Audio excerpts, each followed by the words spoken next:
Mais tu vois, là où j'en veux pas à Porsche, je parle de Porsche, bon, tout le monde s'en... Enfin, je pense que Porsche s'en a rien à foutre que je leur en veuille ou pas, mais là où je leur en veux pas, c'est que je sais très bien que ces produits électriques ne sont pas aboutis. Ils le savent, même Porsche le sait, je suis sûr.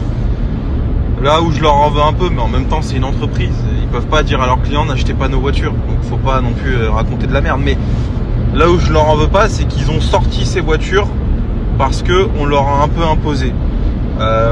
Les gouvernements, les collectivités, on peut plus rentrer en ville avec des voitures hautes qu'électriques, etc. Bon, ils sont obligés de sortir des voitures électriques. Mais la technologie aujourd'hui, elle n'est pas aboutie. Et ça, c'est vrai partout. Tesla arrive un petit peu à sortir son épingle du jeu parce que, en fait, Tesla, là où il se rattrape, c'est pas sur l'autonomie. L'autonomie est bonne sur une Tesla, mais elle est fondamentalement pas... Elle n'est pas extrêmement plus importante que sur une Porsche. Là où ils sont forts, Tesla, c'est sur 2 points. C'est leurs voitures sont pas chères, parce que c'est des voitures fabriquées, il y a une économie d'échelle qui doit être énorme par rapport à une Porsche. C'est moins bien fini. Bon, il y a forcément des économies par-ci par-là, mais globalement, tu as la même autonomie pour 70 000, 80 000 euros de moins. Donc ça devient une bonne affaire. Parce qu'il faut toujours mettre en rapport le produit, la qualité du produit avec son prix.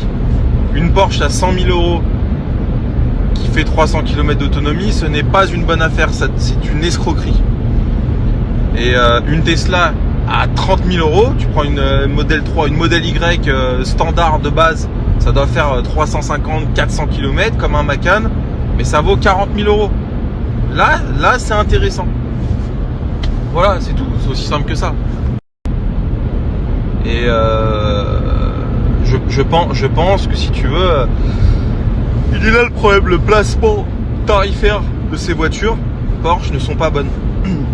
Voilà, tu prends un 992 quand c'est sorti, ça valait 140 000 euros, 130 000 euros. Bon, je parle pas de malus et tout, parce que ça va pas dans la poche du constructeur.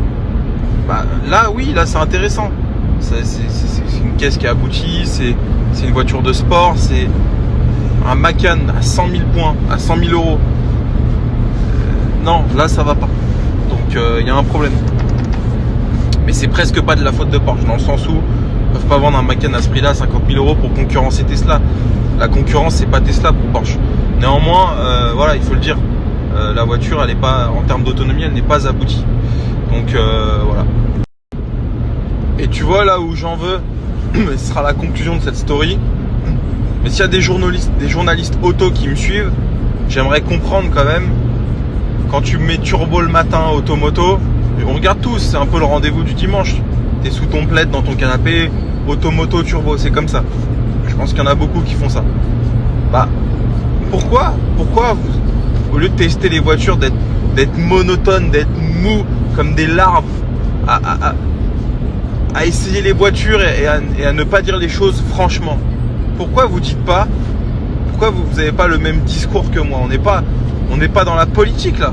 On est dans pour moi un journaliste, ça doit être politisé, qu'on le veuille ou non. Et d'ailleurs, un journaliste par définition c'est politisé. Tu lis Libération, c'est pas pareil que de lire Le Monde, tu vois. Et pourquoi c'est pas pareil? Pourquoi c'est pas pareil dans l'automobile? Et c'est pareil, j'en appelle à mes copains influenceurs. Tous les influenceurs auto, c'est mes potes. Je vous le dis, Erwan, c'est un de mes meilleurs potes. Mon pote Vincent Marty sans borne, c'est un de mes meilleurs potes. Le vendeur automobile, c'est encore plus un de mes meilleurs potes. Bon, je suis pote avec tout le YouTube game. Mon pote Akram, mais Akram c'est différent, c'est du divertissement, c'est pas du journalisme. GMK, je le connais pas, mais c'est pas du journalisme non plus.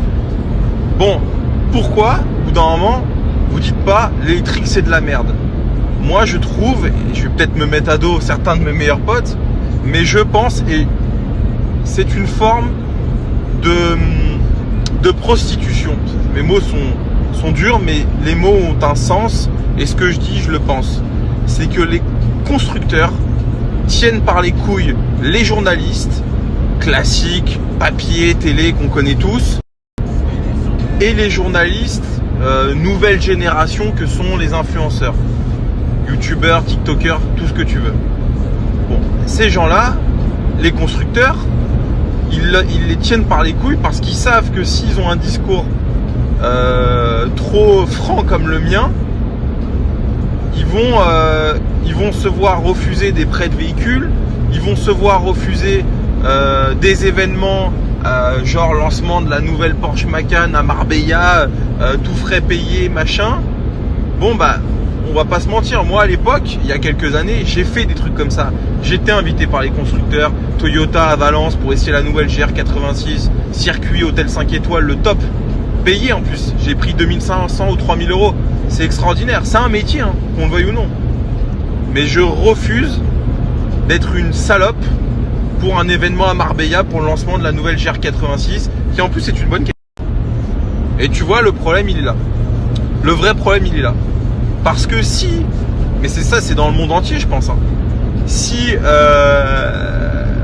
les journalistes, les gens qui font la pluie et le beau temps dans le paysage automobile, parce que c'est ça dont on parle, et ben, il y aurait quelque part un choix du consommateur qui serait différent, et donc in fine un choix du constructeur qui serait différent.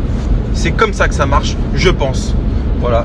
Et je vais peut-être, ça va peut-être encore paraître prétentieux, mais je pense que si tout le monde était comme moi, il y aurait moins de voitures comme ça.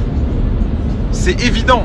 Et on n'est pas dans le débat, oui, V8 atmosphérique, non, on s'en fout de ça, je te parle. Là, on parle de la mobilité de demain, c'est très important. Il faut arrêter avec les bagnoles qui polluent, c'est un fait, c'est comme ça. Mais ça, c'est pas possible, on respecte pas le consommateur.